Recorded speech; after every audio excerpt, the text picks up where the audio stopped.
să rupem ultimul Tsatsuma, că îl ducem la Bebelina.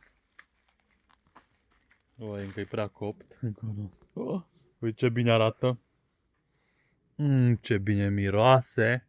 Și fai că o să fac în continuare la video ăsta. La sfârșit vedeți cum papă Bebelina.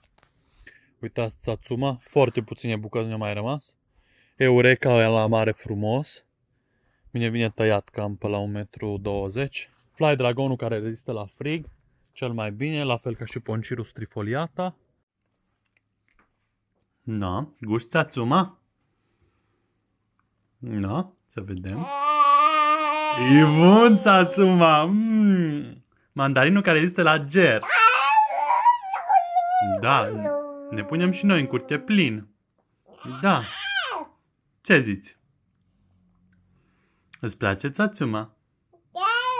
Da? Da, mă bucur, tati. Dar mai papă din el. Nu vrei să arăți la oameni cum papi? Ți-e rușine? Vrei să dai la oameni?